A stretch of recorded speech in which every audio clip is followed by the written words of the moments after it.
NFL podcast. Ranked Courts of Thunder, only 2 stars. From the Chris Wessling podcast studio, it's Around the NFL. I'm Dan Hansis.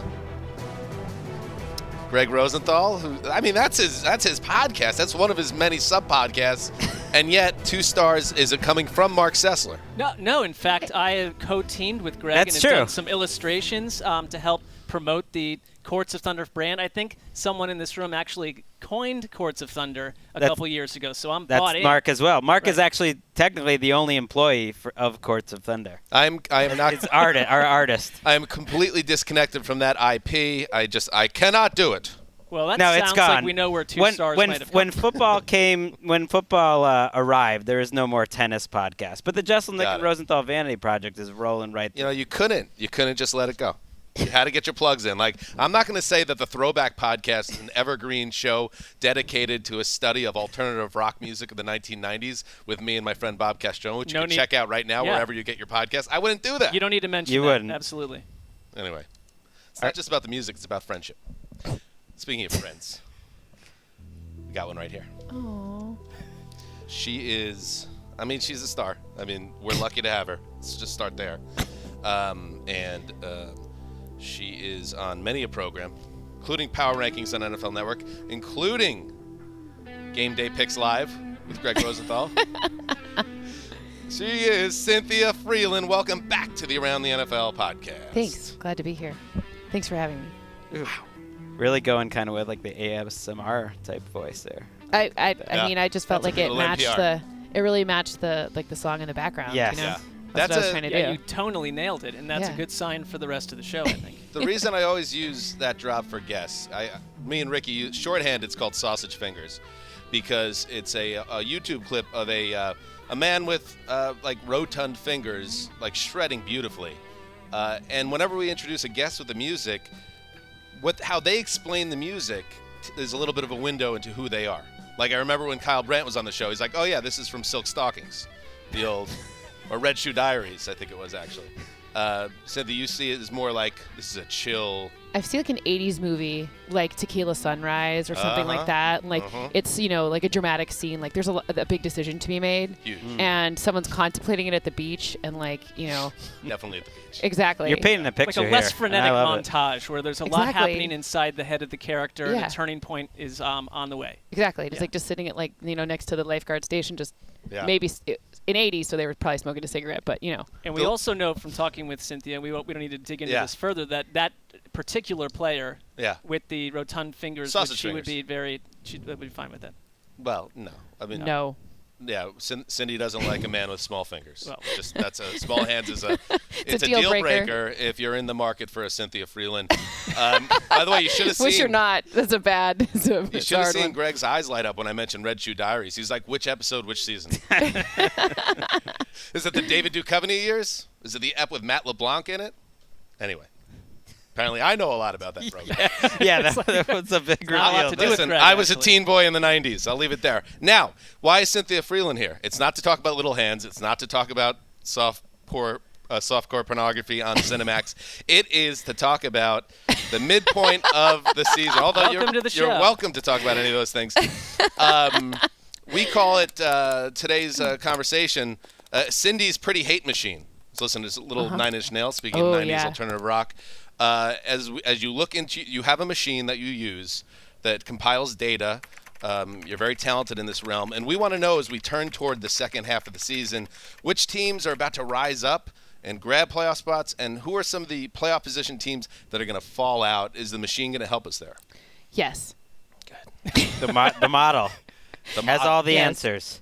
The The funny model. part is I just want to know something. Do you think what do you think that it looks like? Do you think that the machine tells me what to do? Is it like Terminator? Does it come to life? How do you think this works? How does this work in your head? I think at one point you did mention that it was in your bedroom. So I imagine there to be, you remember during the Cold War when the USA and USSR would have dueling supercomputers to figure out who could. I picture that, a 1970s supercomputer that takes up 75% of your bedroom space. Well, it does heat me in the winter, so that helps me out. Smoke that comes true? out of it, Yeah. when there's a crazy pick six, just like. Upon your last visit, I think I actually requested, and this was pre-corona years ago, and I understand that we've all been distracted, but for a photograph of said motherboard and whatever it looks like, and still waiting for that. But I'll get it for you. I'm sorry, I totally forgot. It's literally like it's not as. It's gonna make Dan upset. I gotta maybe you could draw I'll send it to you and you could draw a rendition of it because I don't want to upset Dan because it's not that exciting looking. It's a computer. It looks like a But it's you don't want it shared. It would be secret information.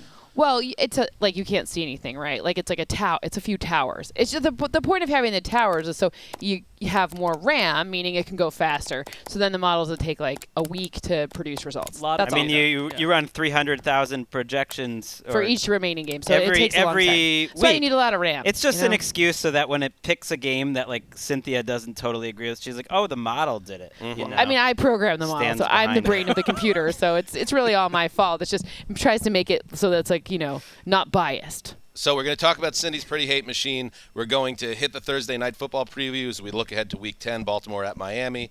We're going to hit Monday Night Football, the recap. But I just want to get one more thing, as we set the table for today's show. Mark, apologies again. The situation with Chris Rose on Sunday was unfortunate that Greg and I brought it up, that we thought that you were short. Made it up. We thought that you were being short with Chris about his Browns excitement when he rolled over to our area, and you said things like, "I don't think they're very good." And then you came on our show and you were like, so happy about the Browns. It was like, why didn't Chris get the same thing? It wasn't so much like the length, but the lack of enthusiasm. Just I'm not going to meet you where you are, Chris Rose. Dude, you guys practice this before the show. Your little and you're gonna say, "Oh, Dan, another manufactured joke. This isn't real." This is absolutely real. I've gotten to know Chris a little better this year during the season, and we exchanged phone numbers at one point, and I actually got this voicemail late last night. Hey, this is Tugboat. You know the drill. It's Chris Rose from NFL Network. Hope you're doing well. I need a little advice here. The other day, I walked past you and Sessler and Greg, and I wanted to talk to Mark about the Browns, and he just kind of blew me off. So I don't know why he was short with me. I don't know if there's something going on, if he's pissed off or what. I was hoping to then talk to him during the Sunday night game when we all watch together in the theater, and he wasn't there and you weren't there, and Greg with 2 G's was the only one there, and I don't know why it's 2 G's, but anyway. So I don't know if you could maybe call me back and shed a little light on this. I mean, Mark and I have been buddies, I thought, for a few years, and it took all the strength in the world to not walk past him and make fun of that really ridiculous cheesy mustache he was trying to grow out. Wow, this is going in a surprising if you just get direction. a chance, just give me a call so we can talk it out, because I'm kind of hurt by it all. Thanks, man. Take care. mean, again, not manufactured. That was a real voicemail. Sounds organic. Speak on it. No, I mean, friendships. I have been friends with Chris Rose for a long while at this point. Could have fooled us. Well, shared interests, but friendships go through different phases, and I there's challenging phases. There's we have to grow, and maybe this is a point of growth for me. I'm not always going to argue, you guys, when you create these things.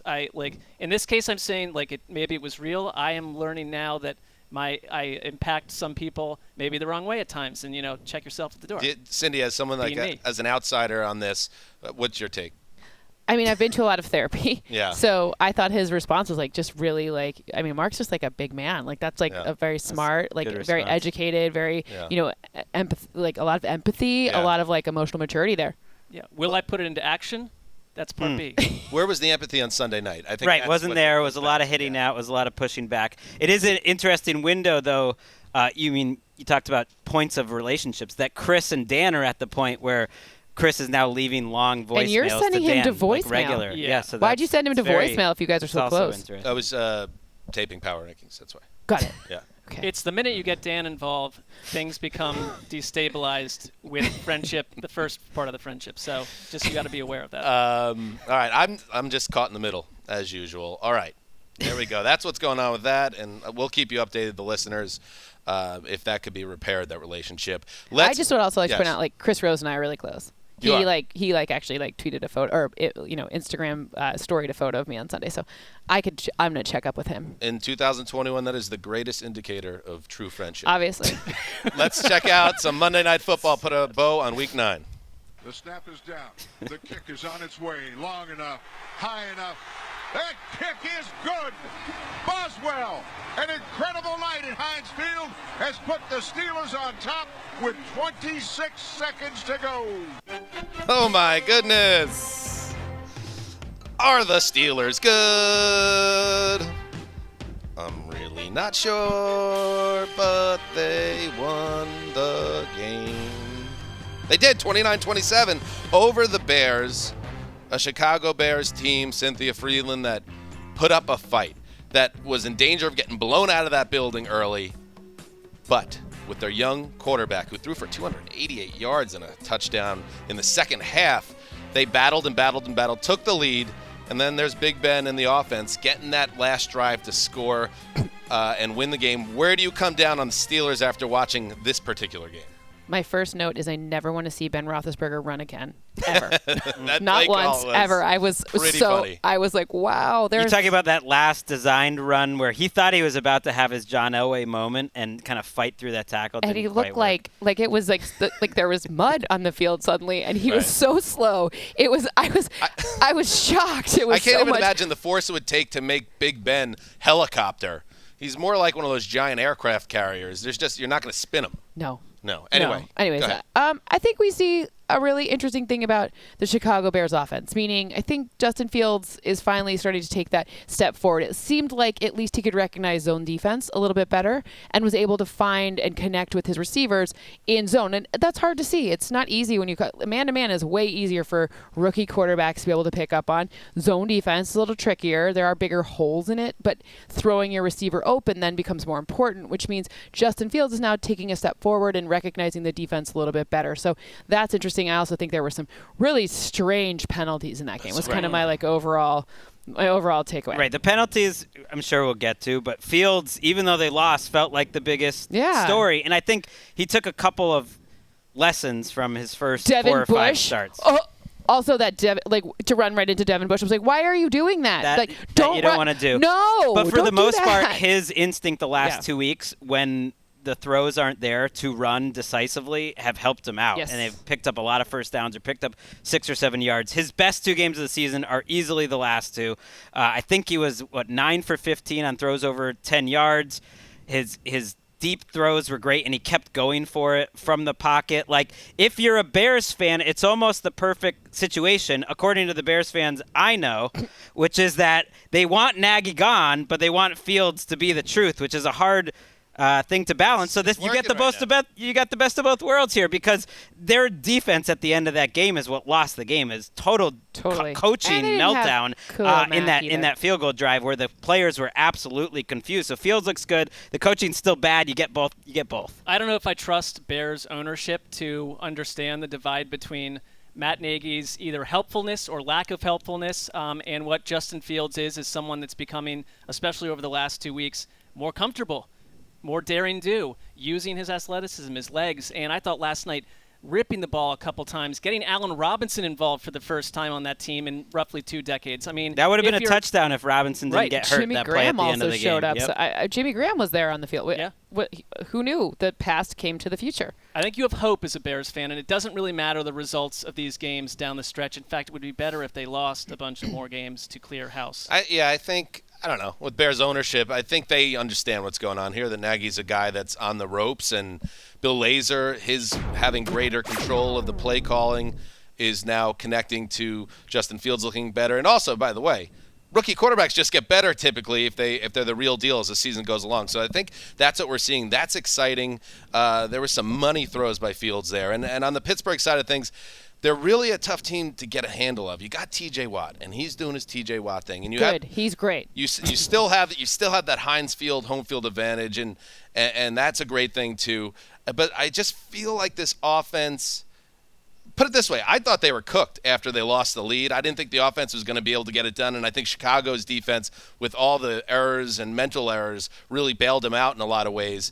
They didn't know what coverages they were in. Yeah, I don't know. Plays. There was clear confusion among the players. I think the Steelers are a team, because they're well coached and they have these big-time players dotted throughout the roster, will get to the 9 or 10 wins that might get them into the playoffs, but I just don't see them as that kind of upper-tier AFC team. I do think, though, like against Cleveland, and we all saw the photos, the film coming out of that, the offensive line, which was a disaster early on, meshed against Cleveland, and I think they continue to grow, and that's what you want to ride that, because it's not, the offense has changed a little bit. It's transformed, but I mean, they're months away from needing a quarterback of their own. Right, this Big Ben season, it's almost charming. Like, he's giving it his all. No, I mean, I hate it. Not to all. As a person, I've never he's never not been on charming in board. the No, slightest. what They I'm tried trying to make to him say charming is, with that sideline thing. This is my daughter. no, he's trying not this thing. charming.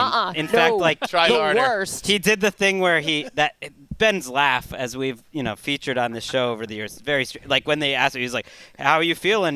When you watched Justin Fields go, he's like, "I was feeling a little nervous," and it's just like, "Are you not a person?" But like, he's giving it his all. Like, I saw, I don't want to steal the joke, but when he threw that deep shot to Deontay Johnson, and someone said it looked like he, was trying to hit a 300-yard drive with an 8-iron or something. Like, he put his back into that throw, and like, we learned how far he can throw it at this point, which is about 45 yards. And like, they're doing the best they can. I don't think their defense is quite good enough to make up for Big Ben. I mean, they had a chance right to now. close out that game in the fourth quarter, and they couldn't do it, and they got bailed out. Two other names. Pat Freiermuth, I got a feeling, Mark, that guy's going to annoy you for a while. I mean, you like can 7 see to it. 10 years. I'm already annoy you. annoyed. He annoyed me last week, and he continues He's to a annoy me. badass. Like, One of every those touchdown guys. he has Yeah. is amazing. That Really he's nice just going to make big return plays. on investment in that draft pick. And Cassius Marsh, oh, I'm sorry, Aw. dude. I am so sorry, and you look badass in the press conference, and kudos to you for looking the way that you do. But, like, come on. And this is a big story right now. Everyone's speaking out on it. Mike Tomlin even, like, got out there and said, hey, we're just trying to clean the game up, he said. He's a member of the competition committee. We embrace the responsibility that comes with being the role models that we are. Well, I don't know, Mike. If it happened the other way, the shoe was on the other foot, I don't know if you're making that quote today. That was a BS call on Marsh. And the way the official kind of backed into him through the flag, Tony Correnti. what are we doing? What are we doing? And he everybody? said he felt it was taunting. Anytime that the official has to use the words "I felt," that it's using so much subjectivity. We've seen the NFL course correct on some of these rules emphasis points midway through seasons before. They don't announce it publicly, but suddenly, remember the other season when they just stopped calling holding after everyone was last upset? season, yes. Right, and there's been a couple ones like this with the catch rule. I think it's time. I was hoping as I was watching that maybe this will be the moment where they're like, let's back off the taunting. It needs to happen in these prime This time might be the games. flashpoint, right. yeah. And he called it a point. Like, All the he first did thing he was- said was, it's a point of emphasis. It's like, come on. It was a we know great what's going on football here. moment. He He gets spent that the sack. practice and the off season there. He was there on their preseason Right. team. So He's so like, in a "I'm sense that making it." like goes to Correnti's point that he felt like it was something, because in a way it was. He just was looking over at the other sideline. But like, it's an emotional game. That was a beautiful moment. Like, you cut me. I just made this play. It'd be nice if the ESPN booth, who had another rough night, like had that and could provide that context to the listener, because none of us knew it or were knowing that at the time. But like that That's helped why you listen explain to the everything radio. that happened. That's why you listen to the radio. Kevin There's Harlan some on Monday really nights. great radio calls on that. You just watch it and you time it up. When it and you was- hit pause. It's great. I didn't want good to say move. this, but you brought it up, Brady. When it's 26-26 after the Bears touchdown to tie it, and the Steelers go offside on the extra point, and Greasy starts saying out loud, maybe they'll go for two here. Bro, it's 26-26. I mean, I think he checked himself after, but you're But absolutely I mean, Well, it's but a the high Steve- bar yeah. because you're the Monday They're Night not- Football they- guy. The It's- Steve it's not a Levy team that's called working. where he made the whole country think it went off the crossbar. And I've heard people go like, well, it looked like it. But he's in the stadium. That's the advantage of being in the stadium. Don't watch the monitor. They're killing me. They're killing me. Well, that's why I got to listen to the radio. And Good advice. my last thing, in the NBA, for instance, in like the playoffs, the referees put the whistle in their pocket unless they really have to call it. You let the players figure out these big moments. On a third down sack where you're getting off the field in a close game, oh my God, you got to look the other way, Correnti. All right, there we go, Monday Night Football. By the That's way, all right. I have to give Cassius Marsh some credit. They kept that camera on him, and he did not. Like, I thought he was going to cry for a minute, and then he, like, pulled it together, and he, like, really, like, you saw him, like, dig pretty deep there to find some Right. composure. So, I don't know. I like that story. Like, if I made a practice squad, and then I made, a crazy, insane play, and then I looked at them and do it, I probably would have cried. Also, So, his coach ripped him up as he came and, off then, the and then field. he came back and and he apologized came back. because he was like, oh, yeah. And that was that's- nice to see, too. Anyway. But yeah, no, I appreciated that. Like, a moment of, like, grace. Like, and good for I've you. heard Yeah. people say, well, at least it didn't like change it totally changed how the end of the game went. Like, it would have been a total different ending if they hadn't made that call. And that's what I wish people would have talked about more. Is you talk about analytics, the analytics of the time on that you totally change the difference. How much time would have been left for then the Bears, who showed that they could score very quickly? They would have had another drive, not just Cindy, that last. with the time analytics. I love it. That's a segue, baby. Time. All right, let's pause right here for a break. We'll be right back. Cynthia Freeland. Screaming time for no reason. Go. Her pretty hate machine. It's in her room. I see it as a giant Cold War supercomputer. I don't need to hear anything else. And that's, when we're thinking about, okay, first half of the season, virtually, it's over. Now, we look ahead. Let's talk about it. Greg, Mark, you could throw out some teams that you feel one way or the other about, whether they're about to surge or fall off. But I'd like to start with Cynthia. When you ran it through your model, were there any teams that really jumped out to you that are going one way or the other? Start wherever you want. Well, I think ahead of the season, I think we were all, look, I a little shocked. The Patriots, no one knew what to do with. Fringe, potentially, maybe make the play. And now it's going to be very hard for them not to make the playoffs. And the AFC is a much better conference. Just that, the middle of the AFC is stronger than the NFC. The guys at the top are great. And then the ones at the bottom are the Lions. So ultimately, the differential between the two is very big. Take out the Jags and take out the It's going to be harder Texans, to get that 6 and 7. It's going to be hard to get AFC. 6 and 7 in the AFC than it is going to be in the NFC. And it's interesting. And then the other one that's really quite interesting to me is, I don't know, when I looked ahead of the season, I thought that the Colts would be stronger, and I think we're going to see them push up higher. I think they had an unfortunate beginning to the season. Injuries plagued them, and I do think that they're going to end up making a later season. What do you got surge. for do you have win totals, projected win Yes, totals? All right, what are the Colts and the Pats, former rivals? Okay, so, I got an article coming out later on this. Spoiler alert. Well, we can embargo the show until embargo the Or we show. could tell you that we're going to embargo. Or this is like the best promotion possible Best for that promotion article. possible.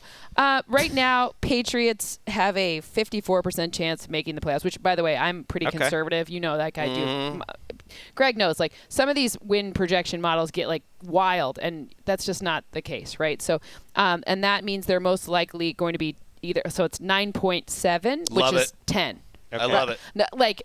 Obviously, it's a model, so it's never going to be perfectly the number. Okay. People get very mad about 7 games. Exactly. People get really mad about fractional games. It's gonna be a but huge you have to story. remember my point here that the AFC, the middle of the AFC, is stronger. The 0.7 matters, right? So you just look at the order more than you have. So to what look about the Colts? the Colts? So I've got Colts here. Can I guess? Of course. You have the Colts at, because they got a hole to dig out of here. I think you got the Colts at 9.3. Anyone else?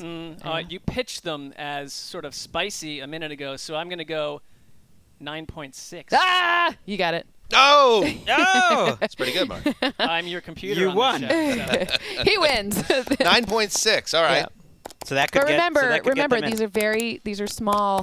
And it's based on the differences- schedule. Correct, and partly, remember too. they also have the advantage of playing. They have a division that's pretty.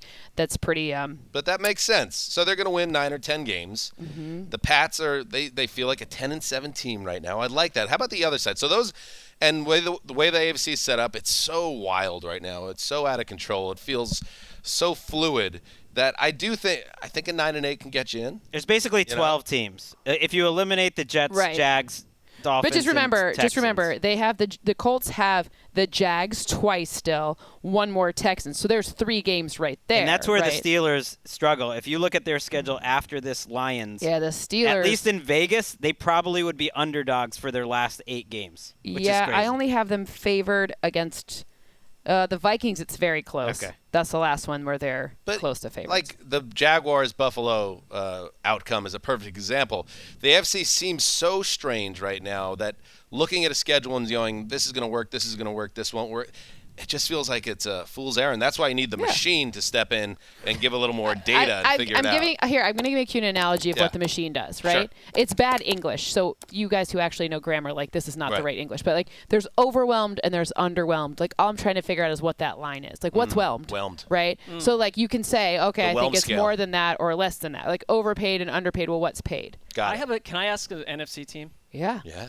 because like I wanted this. Well, let's guess the number too. Let's keep doing that. That's yeah, fun. and I want to know the process because like a team like the Saints that I think have been like kind of battling our expectations week to week. Very strange. And so what do you do with the supercomputer when, like, let's say, so Jameis goes down, you're dealing with Trevor Siemian, you're getting a little bit of Taysom Hill in there, the defense is rising. Like, I trust them to be really well coached. Like, where do you see him winding up, and how does your process change when like chaos occurs to human beings? The good news about the Saints is that despite being chaotic, you mentioned it, the coach is very like Sean Payton's one of my favorite to track because he's very reliably aggressive or non-aggressive. He's situationally he's a very consistent human being over time. He doesn't change his coaching strategy very often. You see it. You kind of know when you're watching. You can feel it. Oh, this is a Taysom Hill. Time management too. He always is the same. Then does he get like a grade or a number from you that you plug in? Like, how do you see? I just like consistency. Like, be who you are. Then I can model you easier. Do you adjust like, from Jameis downward to Simeon, or how does that work? Yeah,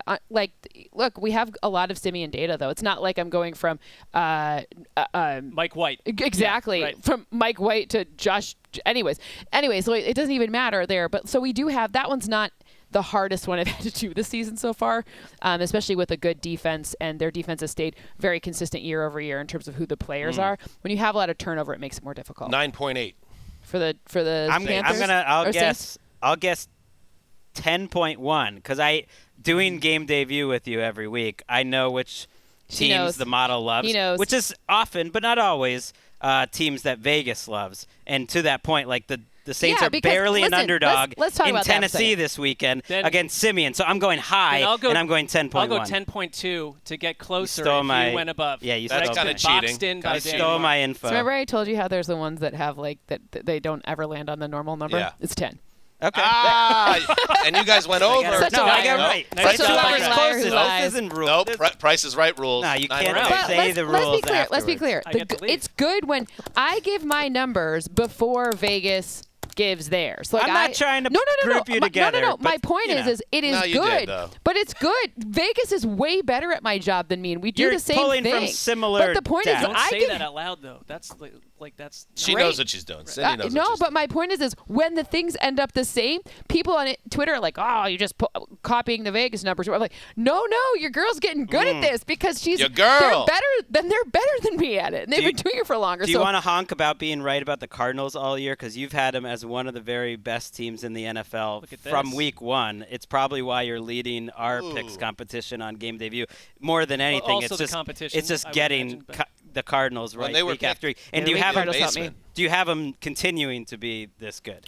Yes, but they're not my Super Bowl team. They're not my Super Bowl. Why do you think the models like the Cardinals so much all year and been right about them? Well, I had them as a risky team. Either I was going to be they were either be very good or go very poorly because they were expanding their playbook in such a way where if everyone's talking about Kyler Murray, how does he execute this, and this? Well, they got a little bit lucky with some Raiders exodus from their O-line, getting Rodney Hudson there in the last minute because it's really interior pressure that makes huge difference for Kyler Murray. Now, does Colt McCoy help out with this? No, it makes it way harder, but I do have a number of Colt data points to refer to. Yeah, you but do. interior pressure and also McCoy, so. No, I love Colt McCoy too, but he named his son after Colt McCoy, which is perfect.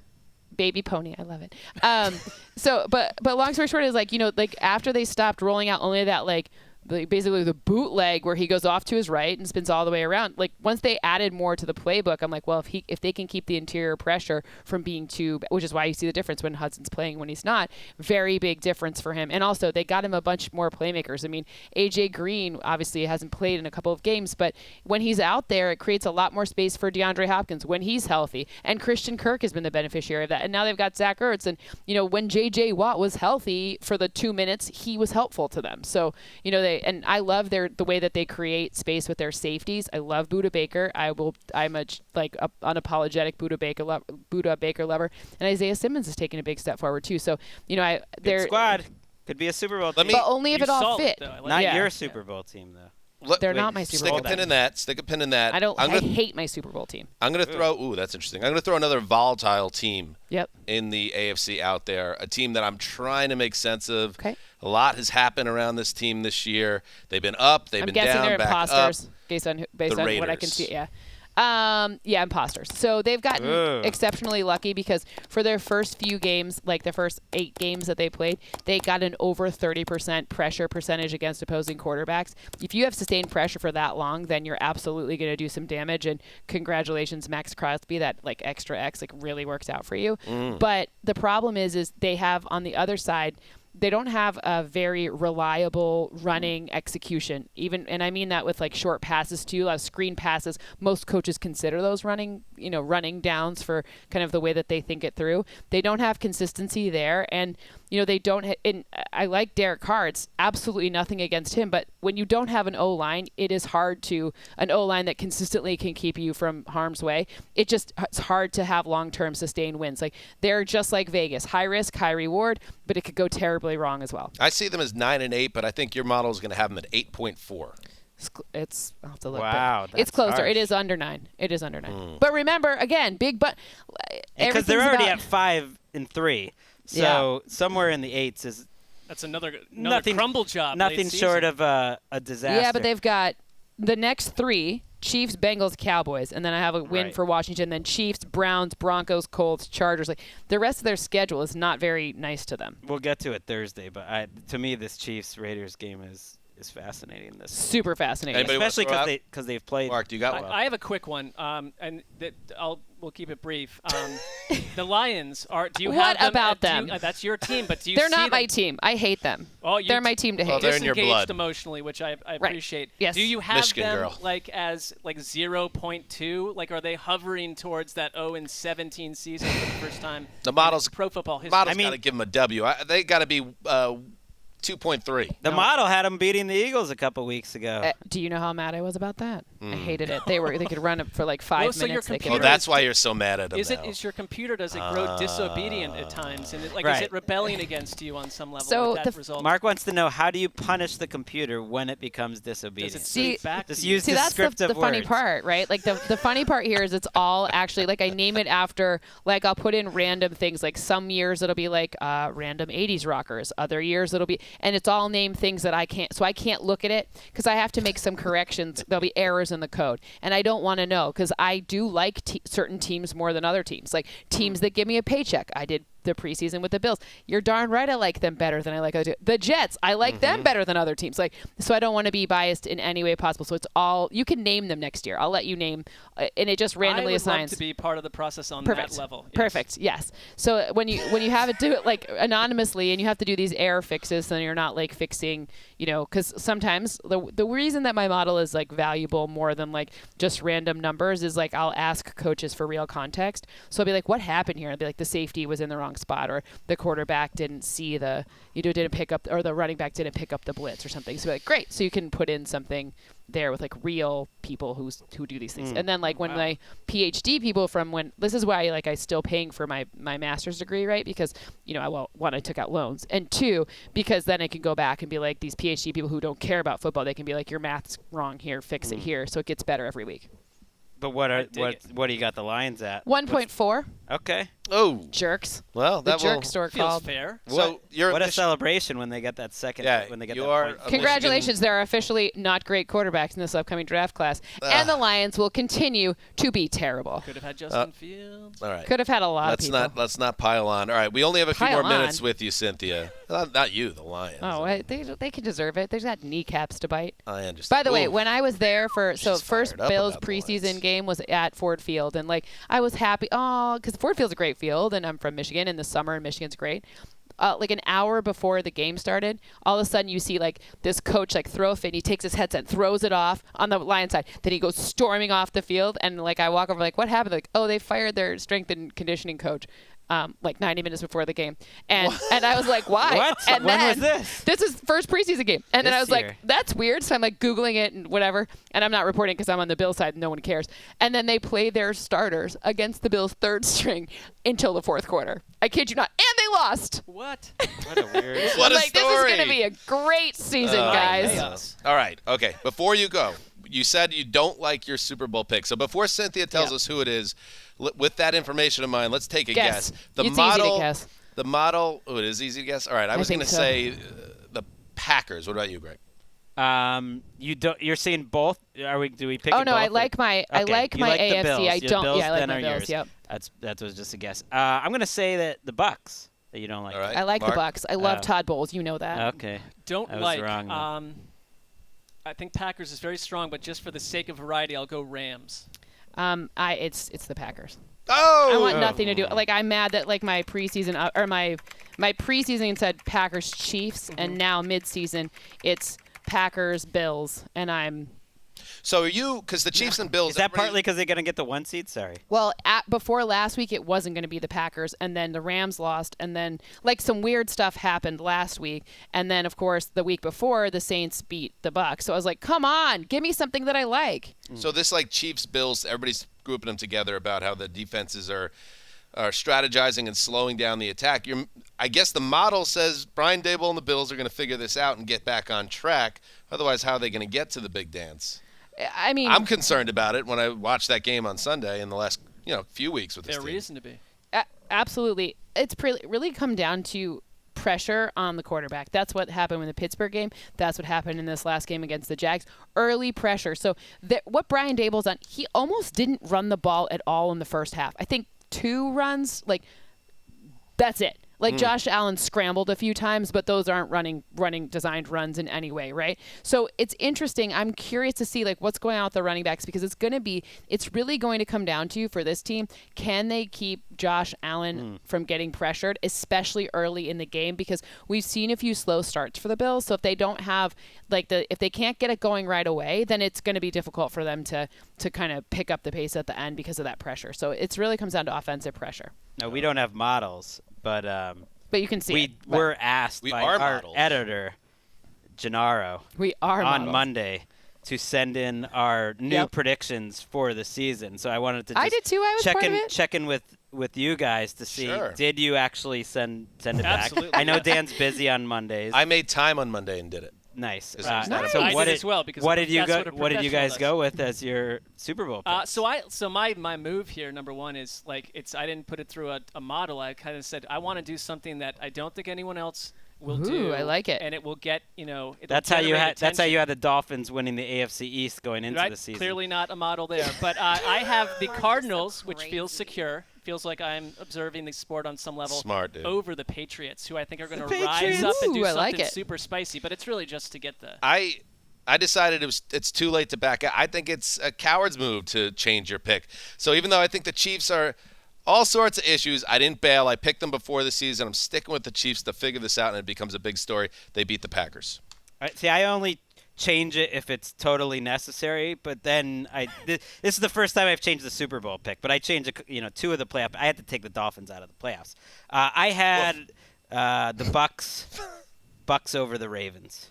I mean, Greg and I both had the 49ers. We both had winning the whole thing. 49ers. So are you I had saying to- we should publish that again? I know, We look but like I- it You totally gotta did. But I was parachute out of happy. something like I that. kept That's extreme. I kept my 10 of the 12 playoff teams. I removed the 49ers and Dolphins, threw in the Chargers and the Guess what, Mark? someone else. I still have the Browns in the playoffs, just like I did in Yeah, August. Yeah, me too. I like Like the Browns Rosenthal. in the playoffs. I put the Browns in now too, so I guess I changed reinserted another them one. in. That's See, who I put in you for know. the Dolphins. Yeah. Well, Yeah. some of us had it from the jump. Come on. Have some faith. I wish I could Well, do I like like that. split my personality because like my gut versus like sometimes I look at these and I'm like I don't want to make that pick, but like it's my own head, whatever. It's like and sometimes it's right and sometimes it lets me down, right? Like sometimes I did not want to pick the Panthers last week, but my model said it because they had some they have some positive indicators when Christian McCaffrey's on the field.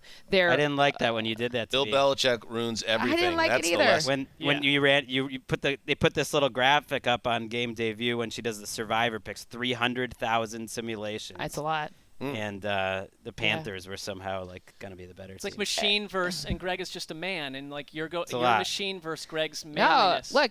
Sometimes you got to go with if neither one's right. You know, you got. And this week has some of the most upsets we've seen in like this season. Actually, two weird things. Like away teams are winning more often than like a normal season, and in terms of those Vegas odds or whatever we're allowed to say or not, I don't whatever. We're allowed to say that. Okay, whatever Vegas odds. There's been way more upsets of both. Like you've seen a lot of like the line get totally blown up, like further from the standard deviation. That's probably an off limits word just because it's bad.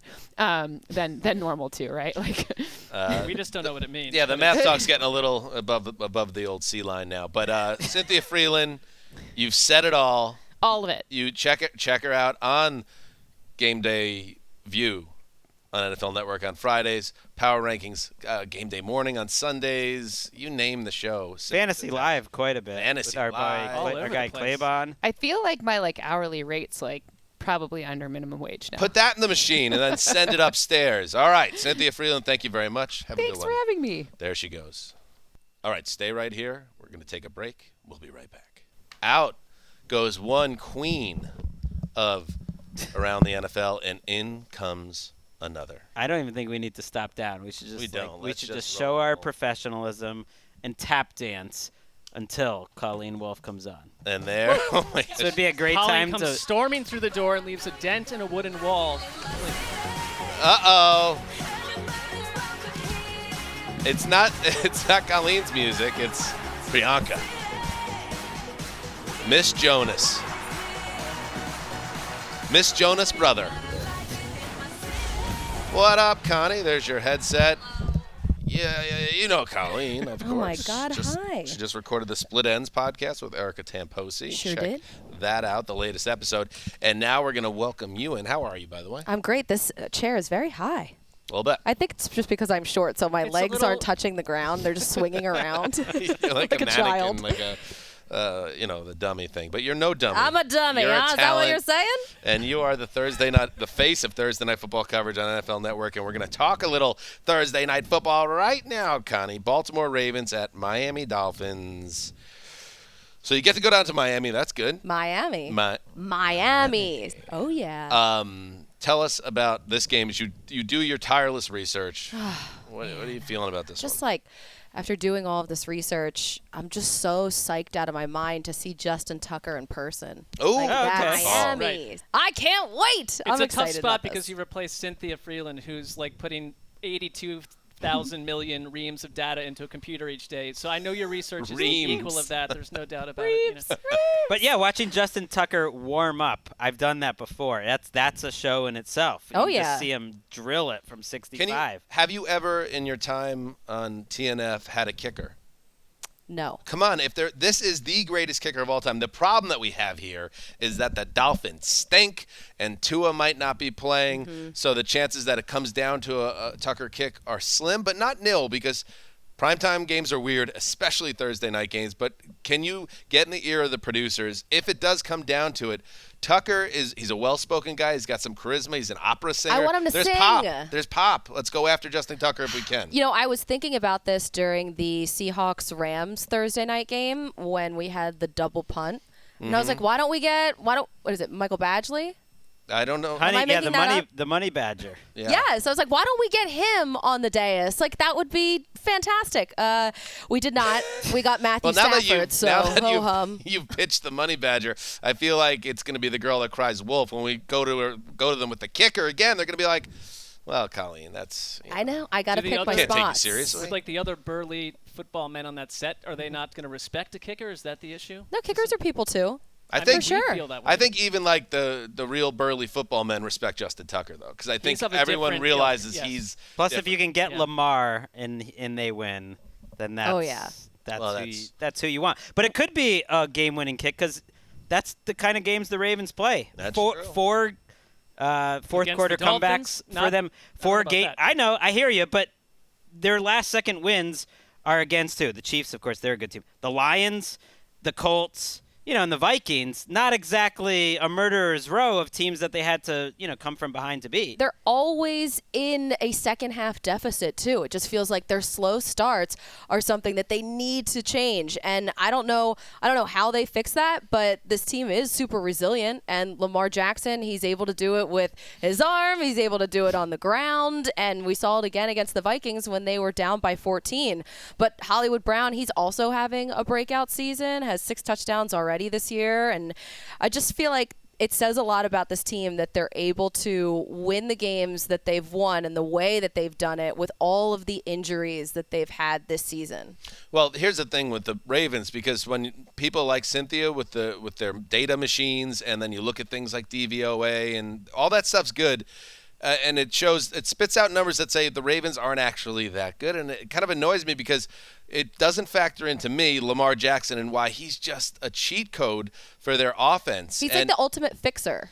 He is, and I see it week after week in the way he just kind of got them back into that game against the Vikings, a game that it felt like they were in a lot of trouble. They got back into the game before halftime and then give up a 97-yard kickoff return, but they keep fighting. They keep fighting, and they're just a team that I think just finds a way. I know that's not analytical, but they just are. That's who the Ravens are under John Harbaugh. But that is, when you have someone like Lamar Jackson, like, it's going to defy numbers and all our beloved DVOA data and everything else. They're a team that piled up 36 first downs in that Vikings game, and the NFL record is 40. I mean, and I think the one thing about Lamar Jackson is the fumbles have been there. There have been some mistakes, but it doesn't shake him at all. Like, I think last year you saw the Ravens offense become a little chaotic to the point where Hollywood Brown and Lamar were squawking publicly. It's all gone away because I think Lamar Jackson, able to overcome personal errors and like an offense that's largely like missing guys all over the place. Right, but they have weapons now. That is the strength of their team, is their passing attack and the depth of their passing attack. Brown is a true one right now. Sammy Watkins might come back for this game. Andrews is a Pro Bowl tight end. Rashad Bateman's come in and immediately been a pro. Made like tough catches where he's like the number 2 type of chain mover. Duvernay is kind of a fun number 4 who makes plays too. So it's like suddenly that's a strength, and they built this offense this offseason to beat all the zone coverages that he goes against. And so that's where the ball keeps going. And they're not beating zone coverages like Kirk Cousins does with the dump-offs. They're beating it over the linebackers and ahead of the cornerbacks. And so everything is 15 to 20 yards up the field. And I find this matchup interesting, if only because the Dolphins are, I think, number 2 in terms of blitzing this year, like the number 2 most blitz-heavy team, which goes against what you normally would want to do against Lamar Jackson, because you got to play man coverage if you do that, and then he just runs all over you. So do you dare Lamar to run and just keep blitzing like crazy? His numbers, for what it's worth against the blitz this year, are not good. So if I'm the Dolphins, and if I'm the Ravens, who are another one of the most blitz-heavy teams, it's like I just blitz, and then your Dolphins just see what happens. It might go terribly, and he might run for 200 yards, but I'd rather that than him throwing over the top all game. And the Dolphins' defense, they really haven't faced a ton of mobile quarterbacks outside of Josh Allen, who crushed them. So I think it'll be interesting to see how Lamar Jackson does against them.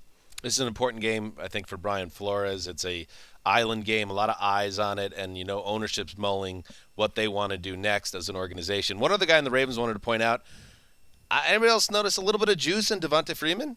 Yeah. A little bit? There's just a lot of pieces on that offense. They had 500 yards on the nose against the Vikings that I think is just going to overwhelm Miami. Whoa,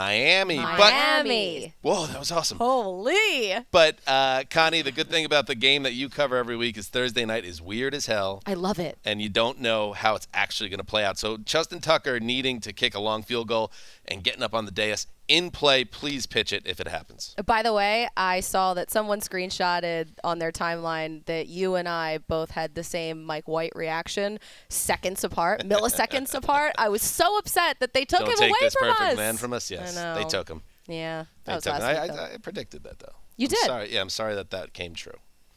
All right. Connie, anything else you want to add? How's everything else? Hey, everything's going great. Saw a nice picture guys. of you and your husband on the old gram. Yes, we went to a wedding. Ooh, it was where? super fun. It was in Anaheim. We stayed. What are weddings like in Anaheim? Oh my gosh, I haven't been to a wedding in so long. At Anaheim, it was so much fun because it was a big wedding too. And when we, normally when you sit down, the reception opens up after cocktail hour, and it's just some nice jazzy dinner music. No. This was like a Greek club. All night from start to finish. It was really fun. Greek Persian wedding. They don't mess around with our the friends. Greeks Oh my gosh. Their celebrations. If you can get yourself to a Greek wedding, you should do it. Do you predict success for the couple? I mean, yes. being real, like they're not going to hear this. Like, no, I love them. Okay. They're great together. Good people. Were you in the wedding party? No, but I should have been. I was in the wedding party of a Basically. big Well, that's wedding. No, already not really. distressing. Not like I mean, just because You our just table got- brought you- it. you Like missed we the were cut. we were the fun table. The ceremony's different than most weddings. Somebody walking in a circle around. There were bride and groom. There was circles. stuff going on. There were Yeah. crowns Yep. with ribbons where a whole they do thing. the 3 thing. It is. And then the music. Ah. Souffleke. Yeah, and they do this thing where they're like, I think the Persian side, I had never been to a Persian wedding before, and they were like, la la la la la la la la la. They'd make that noise. See, I haven't and been then to one of those yet. That sounds the hot. kiss. Yeah. That sounds good. I like circles. What percentage would you say John looking good at a wedding is like the reason that you married him? 100%, yeah. Oh, wow. So there's no. Because he does, yeah, he brings There's a lot no of other baggage, traits, too. according to That, you know. I'm kidding. He Greg has just so staring many at things. John's picture. Wait. Many reasons why I married him, but that, yes, is one of That's them. it. You think John's hot, Greg? I think I was just going off of her comment on the thing, just like, look how nice my Well, boy how on a dresses up scale or of 1 to something. 100, Did I how say hot that? I do you don't know. find him, Greg? Answer the Yeah. question. What is his number? Like on the I'm not scale? going to give him a number. If he There's was no an right NFL head answer. coach, where would you slot him in? That's your guys'. I have my number. I won't share it because it's like a no-win situation there. If it's Right. too My high, number it's is weird. high on guns. Yeah. I would say it'd be alarming. I'm just saying, like, yeah, he's bringing a lot to the table, but there's, he was a Johnson & Johnson guy. Like, there's some negative, too. So are you, though. Right. I haven't been Do you allowed want to in my grade house in the months. 3 of us before you say goodbye? Do you want to I'm going give to keep us that to number grids? myself, Okay. but you're all 10s But do you in have my it? book. Do you have it in your head like just when I said that? I've never thought about it before, so We're not even I men would to rather you. not. Like you've never even thought. We're about not it. It's even- Like we don't we're even just- occur in anyone's I say that headspace. Either Because know you what? guys are in the like my headspace of 3 our brothers. friends. Do you know what's funny, I hear Connie? that part And of you're it. a sister to us. You're a little sister. I sometimes say that to my wife too. You're married for a long time. It's like, do you still see me as a man? Am I a man to you still? Like, where are we This at? is you talking to her. Wow. Sometimes you have that conversation. Then Greg goes, "Wow, nothing ever unfortunate happens in my marriage." It's a funny conversation How does to Emily imagine. respond to that? Yeah, It's I'm more just- like a tease when it's like, hey, let's get back on the track in terms of being we fell in love as a couple. Let's go on a date. Let's have some fun together. It's tough when you have 2 kids. I've come to it's not even a conclusion. It feels factual that my significant other is severely annoyed with me generally. So. Right. I've long assumed that no woman ever looks at me like that or as a man. And if you ever find out the opposite, like, what a nice, pleasant surprise. Here's a perfect example that sometimes it gets on my radar with my wife.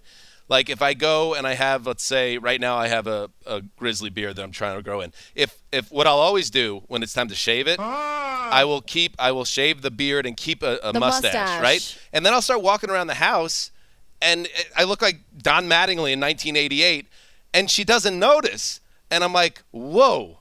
That's concerning. Yeah. She's I'm gonna play this back for her, and she's gonna tuned kill out. me. She's tuned out. All right. It'll be the second time she listens to the show. Also, so. Straight 10s, though, you 3. Thank you, Connie. Dime pieces. We got 3 dimes in the studio. 30 cents. That doesn't feel That's what it real. adds up to. Yeah. Erica, another 10. Thank you. Do you want to get a split ends plug in? We had a very special guest on this morning, and I think everyone's going to really enjoy this episode. Oh, good. So wherever you get your podcast, check out the Split Ends podcast and Connie Fox, the Tiny Box, the It was platonic Mark friend, Sessler. the little sister. she was waiting for They're someone gonna know to... if they subscribe. The suspense, Right. it added to it. Yeah. Have Thanks, fun in Paul. Miami. Miami. And Justin Tucker. Let's make it happen. Let's Yes. will it into All right. existence. All right, that's it. Dan Hands is signing off for Cynthia Freeland, the pretty hate machine, the old boss, Quiet Storm. That's a good nickname for Cynthia. And of course, That was not her nickname. heed the call. Sorry, Colleen's looking so confused.